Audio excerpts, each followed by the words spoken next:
कक्षा 6 व 7 की गणित की प्रवाह कार्य पुस्तिका का कार्यपत्रक 9 हल करेंगे। पेज नंबर 12 पर प्रश्न नंबर 1, रिक्त स्थानों में आने वाली संख्याएं लिखिए। यहाँ पर हमें कुछ संख्याएं दी हुई है और उनके मध्य रिक्त स्थान छोड़े हुए हैं, उनकी हमें पूर्ति करनी है। तो पहला क्वेश्चन देखते हैं। यहाँ 557, उसके बाद रिक्त स्थान है, फिर 559, फिर यहाँ लास्ट में लिखा हुआ है 562।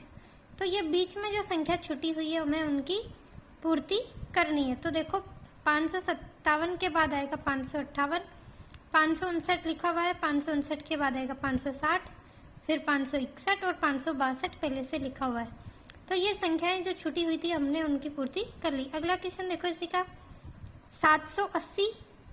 यहाँ एक एक संख्या बढ़ती हुई थी, अब यहाँ देखो अगले में घटते हुए 780।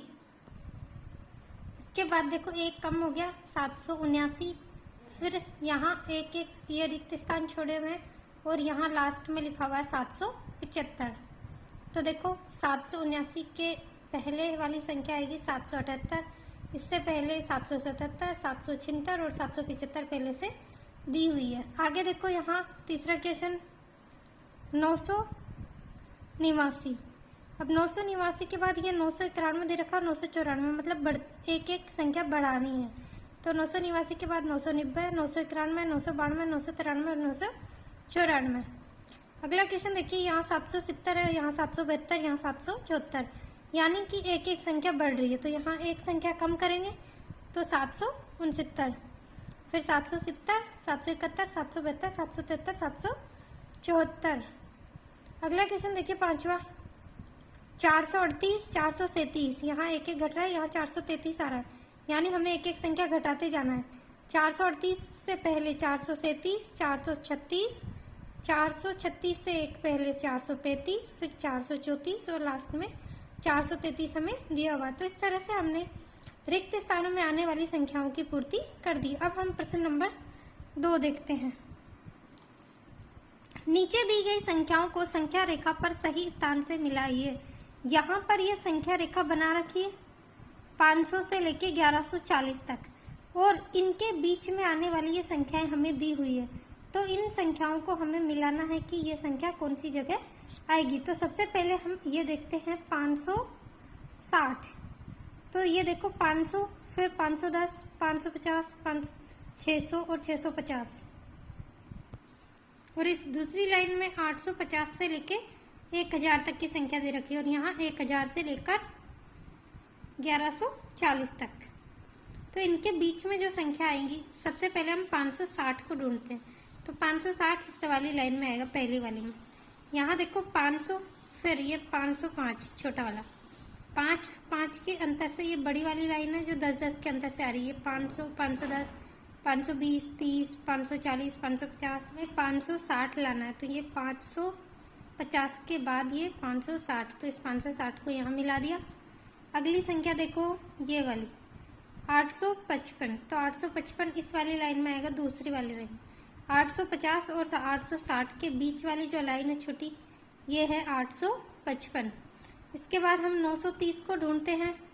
तो 930 इस वाली लाइन में आएगा, 900 और 950 के बीच में ये 915, 920, 25 और ये 930। अगला देखिए 995।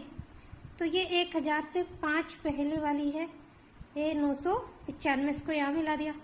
ये 505, ये 500 और 510 के बीच में आ रहा है 505। ये 635 हमें ढूंढना है। तो यहाँ देखो 600, 610, 620, 630, 640। तो 630 और 40 के बीच वाली लाइन कितनी होगी, 635। फिर 885 ये यहाँ मिलेगा, 860 और 890 के यहाँ मिलेगा। तो ये 860 के बाद 870, 880 और ये 890। 880 और 890 के बीच में है 885। 1025 यहाँ देखो 1000 और 1050, इसके बीच में ये है, ये 1035 ये, और ये 1030 और ये 1025। तो इसको 1025 को मिला दिया। यहाँ 1080, ये 1050 और 1100 के बीच में ये 1080, ये 1100 1050, 1060, 1070 और 1080, 1090, फिर ये 1100। यहाँ देखो 975, ये मिलेगा 950 और 1000 के बीच में 975, इसको मिला दिया यहाँ। अगली संख्या है 565, तो ये 565, 575 से पहले 570 और इससे पहले ये 565, और ये 1135, 1140 से ये 5 पहले 1135। इस तरह से हमने सभी संख्याओं को उनके सही स्थानों से मिलान कर दिया है। अगला क्वेश्चन हम देखते हैं, प्रश्न नंबर 3। नीचे दी गई संख्याओं को संख्या रेखा पर लिखिए। यहाँ भी हमें ये संख्या रेखा दे रखी 700 से लेके 780 तक। इस पर हमें ये ऊपर दी हुई संख्याओं को ढूंढना है। तो यहाँ देखो सबसे पहले हम 715 ढूंढेंगे, तो ये 710 के बाद ये 720 और ये 725, तो ये 710 और 720 के बीच में 715, फिर 704, तो ये 700 और 710 के बीच में छोटी छोटी 10 लाइनें बनी हुई, तो उसमें से 1 2 3 चौथे नंबर की जो लाइन है ये 704। इसके बाद हमें 739 ढूंढना है, तो 725, ये 730 और ये 740, तो इससे एक लाइन पहले वाली लाइन है 739। 760, 750 के बाद ये 760, फिर 773, ये 760, फिर 770 और इसके बाद 71, 72, 73, तो ये 773। इस तरह से हमने संख्या रेखा पर इन उपरोक्त दी हुई सभी संख्याओं को दर्शा दिया है और हमारा कार्यपत्रक 9 पूरा हुआ।